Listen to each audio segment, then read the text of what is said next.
Hello, मैं are के Saxena excellence mastermind coaching Rewa के यूट्यूब चैनल में आप सभी लोगों का स्वागत भी करता हूं और अभिनंदन भी करता हूं। आज मेरा एक जीके का बहुत महत्वपूर्ण टॉपिक है आपका। इसको अपन बोल सकते हैं भारतीय अर्थव्यवस्था। तो भारतीय अर्थव्यवस्था में या कोई बैंकिंग के एग्जाम में है तो ये आपका टॉपिक बहुत आता है। तो हमारा टॉपिक का नाम है नीति आयोग और योजना आयोग से उसका संबंध, या योजना आयोग के स्थान पर वो कौन से कारण थे जिनके कारण से हमको नीति आयोग लाना पड़ा। तो सबसे पहले हम थोड़ा सा पृष्ठभूमि चर्चा कर दें कि भारत में जो है वो नियोजित विकास की प्रक्रिया को अपनाया गया और नियोजन की प्रणाली जो हमने कहाँ से ली, तो हमने सोवियत संघ से ली। कहाँ से ली हमने? सोवियत संघ से ली। और वहाँ पे तो 10 वर्षीय पंचवर्षीय योजनाएं होती थी, लेकिन हमने क्या किया कि 10 वर्षीय पंचवर्षीय योजनाएं ना मान करके हमने क्या किया, अपनी योजनाएं बनाई 5 वर्षीय योजनाएं बनाई। और इस योजना को बनाने के लिए हमने एक स्पेशल संगठन बनाया, उसका नाम था आपका योजना आयोग। योजना आयोग काफ़ी शक्तिशाली संगठन था ये। और योजना आयोग के निर्देशन में जो है 12 पंचवर्षीय योजनाएं जो है वो बनाई जा चुकी हैं। और 12वीं पंचवर्षीय योजना अब जो है वो भारत की अंतिम पंचवर्षीय योजना भी है, क्योंकि 2017 में जो है ये खत्म हो गई। तो वो कौन से कारण थे जिनके कारण से हमने जो है वो योजना आयोग के स्थान पर जो है वो नीति आयोग का गठन किया गया, तो हम उसकी भी चर्चा करेंगे वीडियो में। और योजना आयोग और वित्त योजना आयोग और नीति आयोग में क्या अंतर है, तो हम ये भी आपकी चर्चा करेंगे।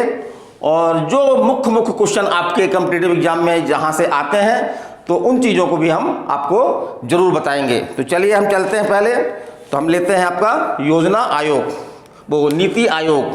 तो नीति आयोग के बारे में हम थोड़ा सा जानकारी लेते हैं कि नीति आयोग का सबसे पहले तो एग्जाम में ये आता है कि नीति आयोग का जो है वो पूरा नाम क्या है। नीति आयोग का पूरा नाम क्या है?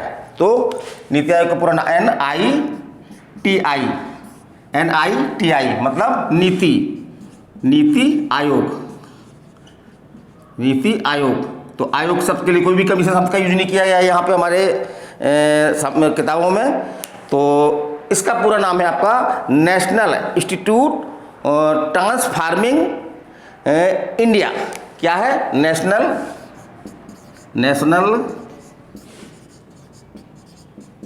इंस्टीट्यूट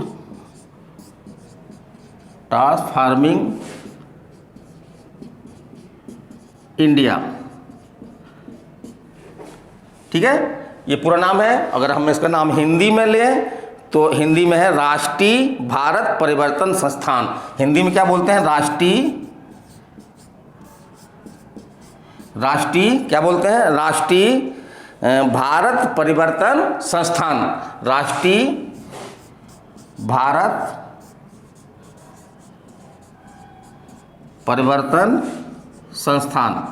तो इससे क्वेश्चन बनते हैं आपके कि इसका पूरा नाम क्या है। तो NITI का national institute transforming India, national institute transforming India, या हिंदी बोलेंगे राष्ट्रीय भारत परिवर्तन संस्थान। चलिए हम आगे चलते हैं। तो एक क्वेश्चन तो आपका ये आता है कि नीति आयोग की स्थापना जो है वो किस संस्था के बदले की गई है या किस संस्था के स्थान पर की गई है। तो नीति आयोग की स्थापना जो है वो योजना आयोग के स्थान पर की गई है। किसके आयोग पर? योजना आयोग के स्थान पर। योजना आयोग के स्थान पर नीति आयोग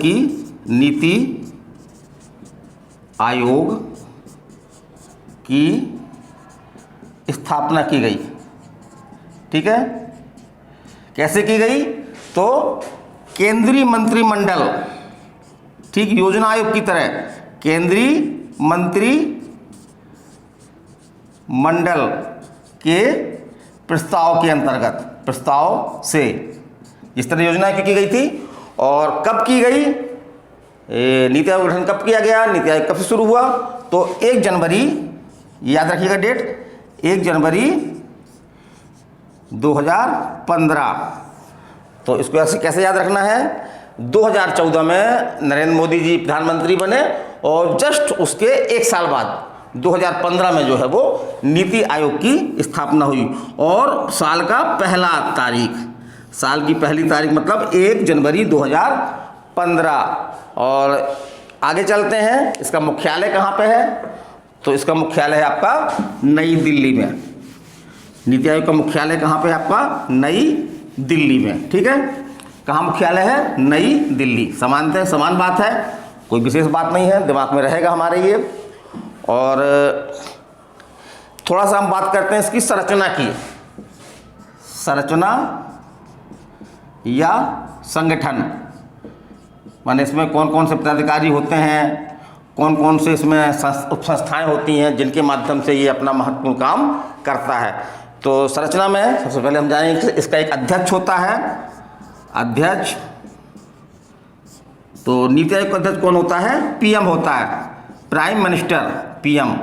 तो इसमें कोई बात नहीं है, पदेन रूप से होता है, मतलब जो भी आपका प्रधानमंत्री है वो नीति आयोग का अध्यक्ष ही होगा, तो इसको बोलते हैं पदेन रूप से होता है। तो यहाँ तक तो ये सेम है योजना आयोग से, योजना आयोग का अध्यक्ष भी जो है पदेन रूप से पीएम होता है, इसी तरह से नीति आयोग का अध्यक्ष भी जो है वो पदेन होता है। उसके बाद इसमें जो है वो क्या होता है, इसमें जो है वो एक गवर्निंग या संचालन परिषद होती है, संचालन परिषद, ये सबसे बड़ी संस्था है इसकी। इसमें कौन होते हैं, इसमें राज्यों के मुख्यमंत्री और जो हमारे केंद्र शासित प्रदेश हैं, केंद्र शासित प्रदेश, तो वहाँ के मुखिया होते हैं। और वहाँ के मुखिया को हम 3 शब्दों में कह सकते हैं, कहीं कहीं पे उनको उपराज्यपाल बोलते हैं। क्या बोलते हैं, उपराज्यपाल।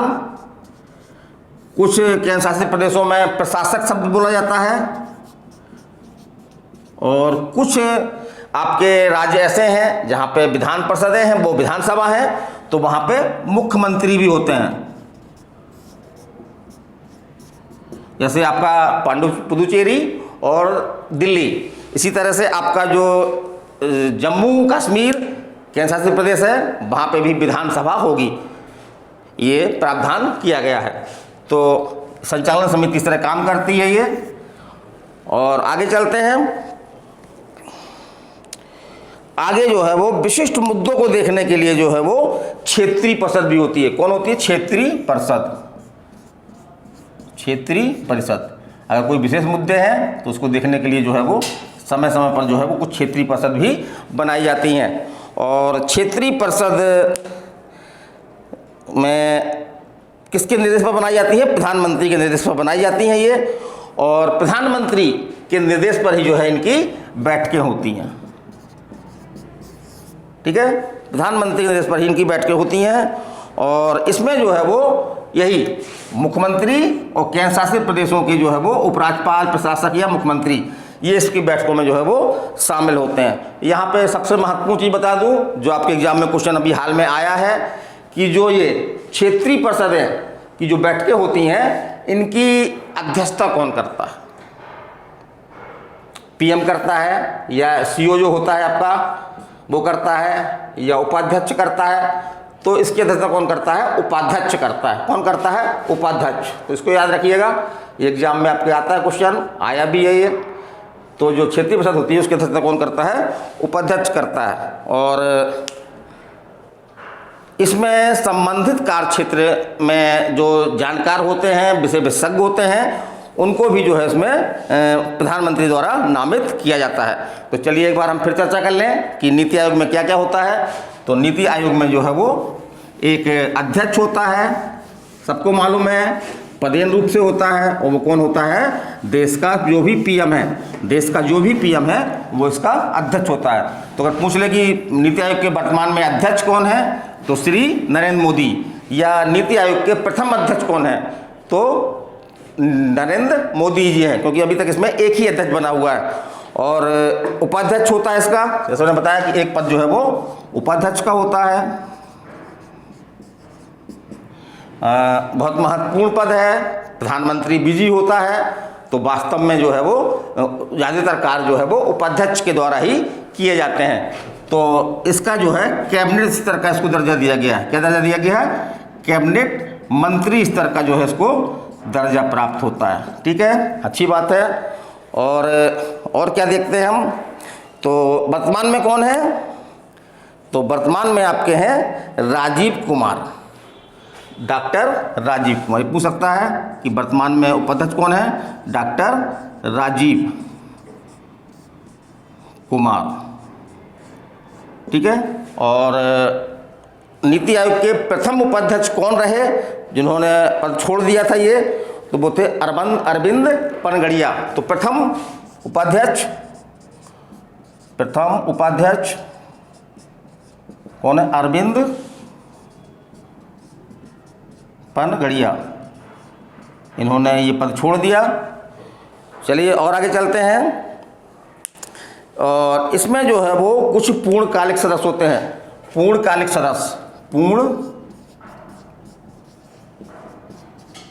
सदस्य, ठीक है, अच्छी बात है। योजना आयोग में भी ऐसे होते हैं। और कुछ जो है वो अंशकालिक सदस्य होते हैं। कुछ अंशकालिक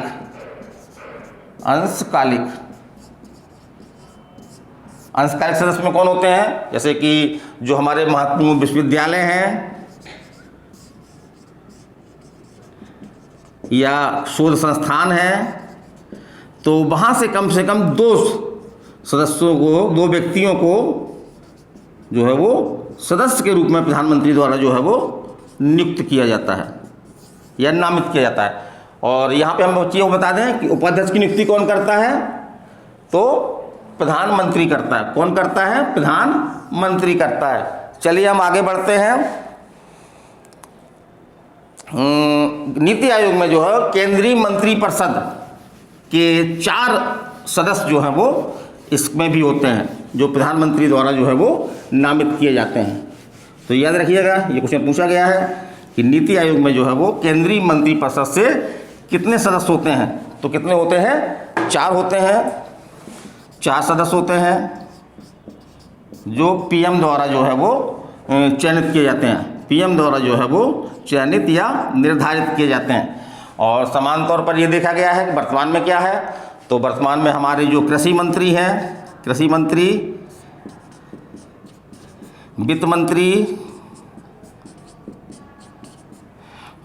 रक्षा मंत्री और गृह मंत्री, ये चारों जो मंत्री हैं वो आपके जो है वो नीति आयोग के जो है वो उसमें नामित हैं ये। और आगे चलते हैं। तो अब हम देखते हैं कि इसमें एक पद जो है ऐसा मिलता है जो आपके योजना आयोग में नहीं मिलता। वो पद कौन सा है आपका? सीईओ,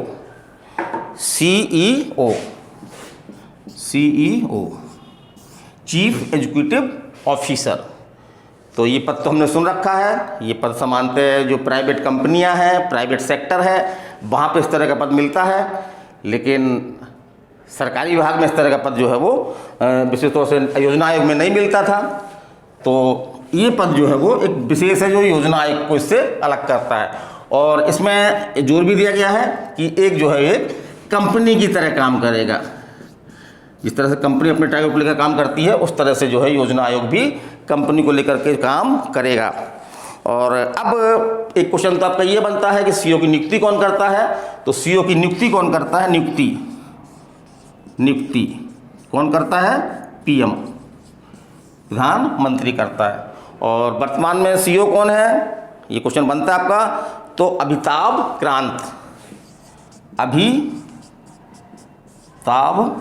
कांत, श्री लगा दें, श्री अमिताभ कांत इसके वर्तमान में सीईओ हैं। महत्वपूर्ण पद है।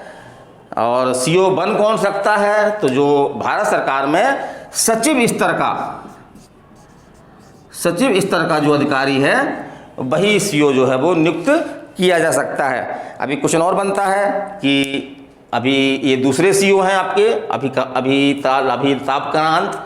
तो नीति आयोग के प्रथम सीईओ कौन थे, ऐसा क्वेश्चन एग्जाम में पूछा भी गया है। तो वो थे आपके, कौन थे, सिंधु श्री खुल्लर। कौन थे, सिंधु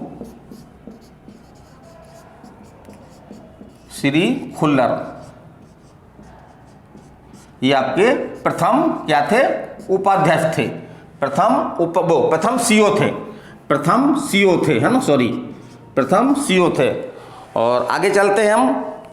तो आवश्यकता अनुसार जो है वो नीति आयोग का जो है एक सचिवालय भी होता है। आवश्यकता अनुसार नीति आयोग का जो है क्या होता है, एक सचिवालय भी होता है। तो इसको भी दिमाग में रखिएगा। और अब चलते हैं हम कि नीति आयोग के जो है वो उद्देश्य एवं कार्य क्या है। नीति आयोग के उद्देश्य एवं जो है वो कार्य क्या है। तो आगे चलते हैं, तो देखते हैं कि इसके क्या उद्देश्य हैं, क्या महत्वपूर्ण काम करता है ये, उस पर हम चर्चा करते हैं आज। इस पर आपके क्वेश्चन आ सकते हैं एग्जाम में कि कौन सा कार्य नहीं करता, नीति आयोग कौन सा कार्य नहीं करता। 4 कार्य लिख दिए जाएंगे, एक कार्य नीति आयोग नहीं करता है। तो पहला काम क्या है इसका, विकास की साझा दृष्टिकोण विकसित करना। पहला काम क्या है, एक कार्य लिख लीजिए, कार्य या उद्देश्य इसके नीति आयोग के, कार्य या उद्देश्य। तो पहला है विकास का, क्या है, विकास का साझा दृष्टिकोण विकसित करना। विकास का साझा दृष्टिकोण विकसित करना।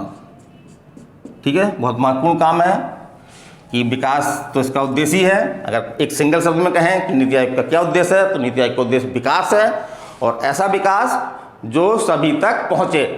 तो साझा दृष्टिकोण, यहाँ पे अपना साझा दृष्टिकोण का प्राय है कि कोई भी अगर विकास की योजनाएं बनाई जाएंगी तो उसमें निसंदेह रूप से राज्यों और जो केंद्र शासित प्रदेश हैं वहाँ के मुखिया को जो है वो सक्रिय भूमिका उसमें सुनिश्चित की जाएगी। चलिए दूसरा चलते हैं। तो दूसरा है इसका सहकारी सहभाग को बढ़ाना। दूसरा है सहकारी संघवाद को बढ़ाना। तो यहाँ पे थोड़ा सा योजना आयोग में इसमें अंतर मिलता है। योजना आयोग की आलोचना की जाती थी कि उसमें केंद्रीकरण को बढ़ावा दिया गया है, लेकिन नीति आयोग में ऐसा हमको नहीं मिलता है। नीति आयोग में राज्यों की सक्रिय भूमिका सुनिश्चित की गई है। तो इस प्रकार से नीति आयोग का ये भी एक उद्देश्य है कि मिलजुल करके, सहकारी मतलब मिलजुल करके केंद्र और राज्य जो है वो योजना बनाएं, उनके बीच में आपस में जो है वो टकराव ना हो। चलिए तीसरा देखते हैं। तीसरा है आपका ग्राम स्तर पर, ग्राम स्तर पर क्या करना, ग्राम स्तर पर जो है जो विकास योजना बनाने के लिए, ग्राम स्तर पर विकास योजनाएं बनाने के लिए तंत्र विकसित करना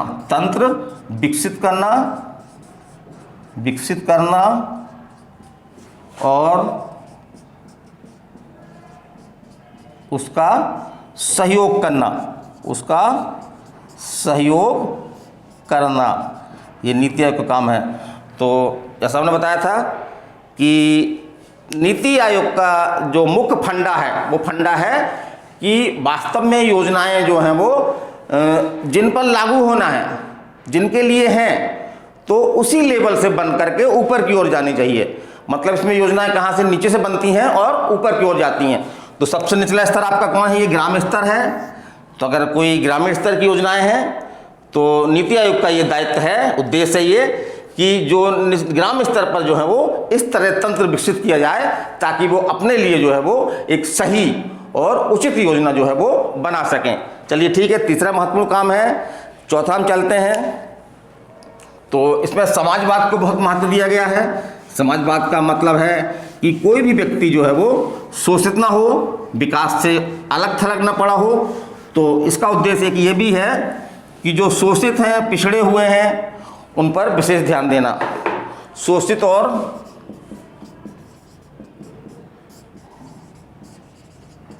पिछड़े पर विशेष ध्यान। तो ये इसका एक लक्ष्य है, बहुत महत्वपूर्ण लक्ष्य है। हमारा संविधान का ही उद्देश्य है समाजवाद की स्थापना करना, ताकि हर व्यक्ति तक न्याय पहुँचे। और अगला काम क्या है, तो अल्पकालीन, मध्यकालीन और दीर्घकालीन योजनाएं बनाना,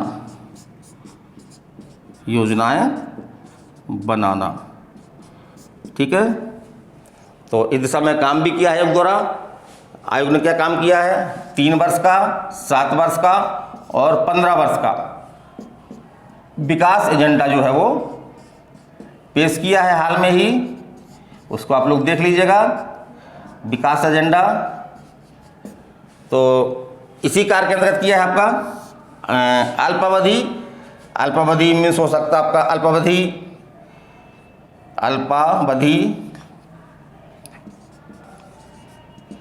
जैसे कि 3 वर्ष के लिए, मध्यकालीन अवधि 7 वर्ष के लिए और दीर्घकालीन योजनाएं जो है वो 15 वर्ष के लिए।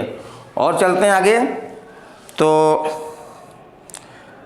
ये सिर्फ योजनाएं नहीं बनाता है, बल्कि योजनाएं किस ढंग से लागू हो रही हैं तो उसकी जो है वो निगरानी भी करता है। और इतना ही नहीं, यदि योजना में कोई आवश्यक संशोधन की आवश्यकता होती है तो नीति आयोग जो है उसमें आवश्यक संशोधन भी करता है। और नेक्स्ट इसका काम है थिंक टैंक के आधार पर कार्य करना। बहुत महत्वपूर्ण है, ये एग्जाम पूछा गया है, किस आधार पर काम करता है। तो थिंक टैंक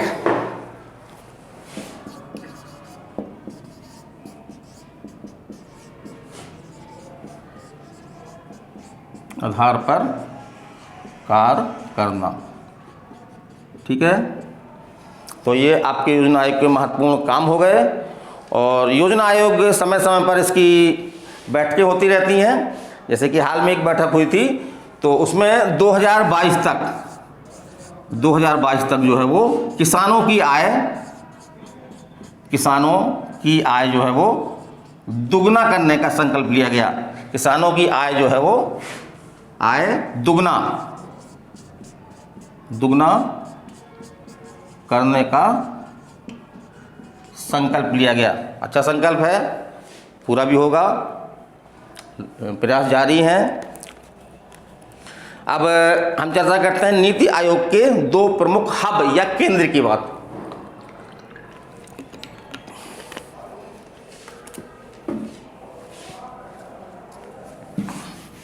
नीति आयोग के 2 केंद्र हैं जिनको टेक्निकल भाषा में हब की संज्ञा दी गई है। तो नीति आयोग के 2 हब, नीति आयोग के 2 प्रमुख हब, नीति आयोग के प्रमुख 2 हब, ठीक है। वो कौन कौन से हैं? तो पहला है आपका टीम इंडिया हब। कौन है पहला? Team India hub. याद करना बहुत सरल है। टीम इंडिया हब, हब माने होता है केंद्र। हब माने एक प्रकार से किसी चीज का बहुत बड़ा केंद्र, प्रसिद्ध केंद्र है ना। जैसे हम बोलते सफलता का हब, मास्टरमाइंड सफलता का हब है। तो टीम इंडिया हब, इसका काम क्या होता है? केंद्र और राज्यों के बीच जो है इंटरफेस का काम करना। केंद्र राज्यों के बीच, केंद्र राज्यों के मध्य, केंद्र राज्यों के मध्य जो है वो क्या करना? इंटरफेस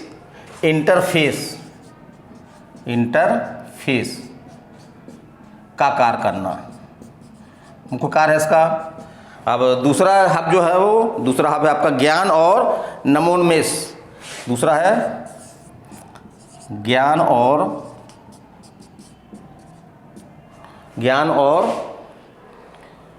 नवोन्मेष, नवोन्मेष, या इसको संक्षेप में बोलते हैं GI हब, GI हब। तो इसका काम क्या है? तो इसका काम है थिंक टैंक की भांति कार्य करना, थिंक टैंक की भांति कार्य करना। इसमें बहुत बड़े बड़े विशेषज्ञ होते हैं, नई नई बातों पे इस पर विचार विमर्श और हमेशा चलता रहता है। अब आगे चलते हैं हम। तो अब ये प्रश्न उठता है कि नीति आयोग के स्थान पर, योजना आयोग के स्थान पर नीति आयोग को लाने की क्या ज़रूरत थी, क्या अंतर था? तो उसमें हम इन दोनों का अंतर निकालते हुए हम उसको जो है वो स्पष्ट करेंगे कि वो कौन सी परिस्थितियां थीं या वो कौन से कारण थे जिसमें इतना बड़ा बदलाव किया गया कि योजना आयोग को ख़त्म करके और उसके स्थान पर जो है वो नीति आयोग को लाना पड़ा। तो हम चलिए लिखते हैं नीति आयोग और योजना आयोग में अंतर। नीति आयोग और योजना आयोग, योजना आयोग में अंतर, नीति आयोग और योजना आयोग में अंतर। चलिए हम देखते हैं पहला अंतर क्या है कि कुछ समानताएं भी हैं। हमने बताया था जैसे कि प्रधानमंत्री इसका अध्यक्ष होता है, इसमें भी कोई उपाध्यक्ष का पद होता है, दोनों सलाहकारी निकाय हैं और योजना बनाना दोनों का काम होता है। उसका भी योजना आयोग का भी काम यही होता था और नीति आयोग भी काम यही करता है। तो अंतर क्या है? तो नीति आयोग जो है वो एक थिंक टैंक के रूप में काम करता है। थिंक टैक है ना, थिंक टैक में जोड़ लेना, थिंक टैक के रूप में कार्य करता है, जबकि योजना आयोग नहीं करता। पहला अंतर ये हो गया थिंक टैक के आधार पर। और दूसरा है कि नीति आयोग में जो है वो जो विषय विशेषज्ञ हैं उन पर भरपूर बल दिया जाता है। तो योजना आयोग में भी दिया जाता है लेकिन उतना नहीं। तो अंतर है ये, उतना नहीं जितना नीति आयोग में दिया जाता है। और अगला देखते हैं हम कि योजना आयोग जो है वो सहकारी संघवाद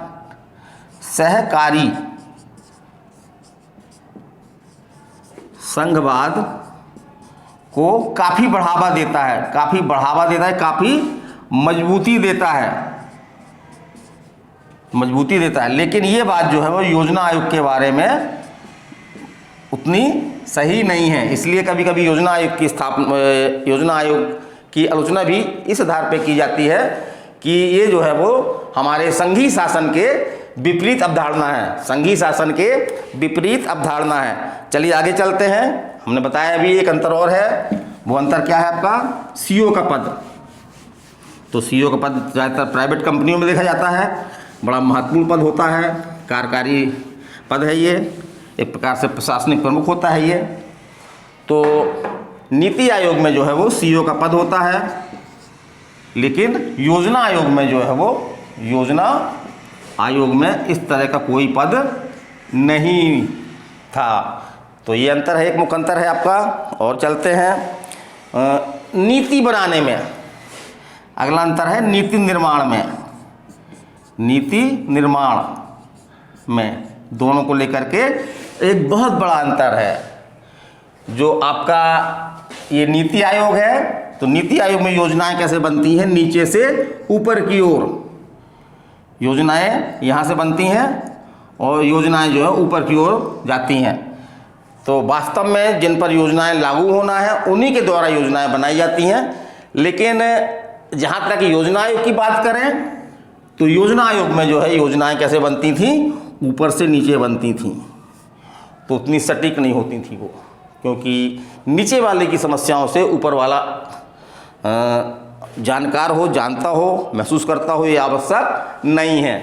तो एक बहुत बड़ा कारण था ये कि योजना बनाने में कि नीति आयोग जो है निचले स्तर पर योजनाएं बनती हैं, माने ग्राम स्तर से योजनाएं बनती हैं और केंद्र स्तर की ओर बढ़ती हैं, जबकि आपके योजना आयोग में जो है वो केंद्र से योजनाएं बनती हैं और ग्राम स्तर पर जाकर के वो लागू होती थी, तो उतनी वो प्रभावी नहीं थी। इसको हम दूसरे शब्दों में कह सकते हैं कि bottom up approach NITI Aayog से काम करता है, बॉटम अप अप्रोच पर, जबकि आपका जो है योजना आयोग काम करता था टॉप डाउन अप्रोच पर। तो ये बहुत बड़ा अंतर है। और नीतियाँ लागू करने का अधिकार नहीं है, नीति आयोग को जो है वो जो नीतियाँ हैं उनको लागू करने का अधिकार नहीं है, जबकि योजना आयोग को अधिकार तो नहीं था। इसकी स्थापना एक सलाहकारी निकाय के रूप में की गई थी, लेकिन प्रधानमंत्री की अध्यक्षता में जो है वो इसने अनावश्यक रूप से एक संवैधानिक संस्था या वित्त आयोग तक को अपने अधिकारता में ले लिया था। उसके बहुत सारे काम वित्त आयोग के जो है वो कौन करने लगा था, योजना आयोग करने लगा था। तो यहाँ तक देखने में आ रहा था कि योजना आयोग की सिफारिश पर ही जो है वो राज्यों को वित्त आवंटित किया जाता था। तो एक बहुत महत्वपूर्ण कार्य हो गया था इसका। तो एक प्रकार से नीतियों को लागू करने का काम भी जो है वो अनधिकृत रूप से योजना आयोग ने अपने अंडर में ले लिया था। तो ये देखा, मोटा मोटा हमने बताया आपको, हमने बहुत ज़्यादा बकवास नहीं किया, इसमें बकवास करना हमारी आदत में भी नहीं है, सीधे सीधे पढ़ाएं। और ये यूट्यूब चैनल का उद्देश्य मेरा है कि ऐसे छात्र जो अपने घर में रह रहे हैं या किसी कारण से कोचिंग नहीं आ पा रहे हैं या कोचिंग आते भी हैं, तो खाली समय में उनको मुख्य टॉपिक जो इस तरह से महत्वपूर्ण टॉपिक हैं जो समझ में नहीं आते, जनरली बहुत टफ लगते हैं, तो इससे क्या होता है कि हम भागते हैं या उसको हम पढ़ते ही नहीं हैं और क्वेश्चन तो इससे ज़रूर आते हैं। तो वही हमारा उद्देश्य है कि आप तक ये सब पहुँचे। तो अगर हम शुभकामनाएं देते हैं नीति आयोग को, और हमारा अंतिम वाक्य यही है कि नीति आयोग समय के साथ जो है वो परिवर्तन के एक एजेंट के रूप में जो है वो धीरे धीरे उभर रहा है। और अभी तो ये शुरुआत है, हो सकता है 2-4 साल के बाद, क्योंकि योजनाएं बनाना तो सरल है, योजनाओं का जो रिजल्ट जो है वो उसको आने में जो है कुछ टाइम लगता है। तो मैं शुभकामनाएं व्यक्त करता हूँ नीति आयोग के साथ में कि नीति आयोग जो है वो सफल रहे। और योजना आयोग को भी मैं बहुत बुरा नहीं मानता, लेकिन हाँ कुछ उसमें बुराइयाँ आ गई थीं, तो उनको दूर करने के लिए जो है वो नीति आयोग की स्थापना एक समय की मांग थी, शायद उसी समय की मांग को जो है वो पूरा किया गया। तो मैं RK सक्सेना, हमारा ये वीडियो कैसा लगा, नीति आयोग और योजना आयोग, एक ये इकोनॉमी का टॉपिक है, ये थोड़ा सा जटिल टॉपिक है, लड़के लोग इसको समझते नहीं हैं, तो हमने वही कोशिश की है। ये आज मैंने क्लास में भी ये पढ़ाया था और वादा भी किया था कि इसका एक वीडियो ही बना दूंगा आप लोगों की गैर अनुपस्थिति में। तो आज मैं क्लास में ना होकर के एक अनुपस्थिति में, बच्चों की अनुपस्थिति में वीडियो बना रहा हूँ। तो क्या वीडियो कैसा लगा इसको आप देखिएगा, लाइक करिएगा, सब्सक्राइब करिएगा, शेयर करिएगा और हमारा इसी तरह से हौसला बढ़ाते रहिएगा। धन्यवाद।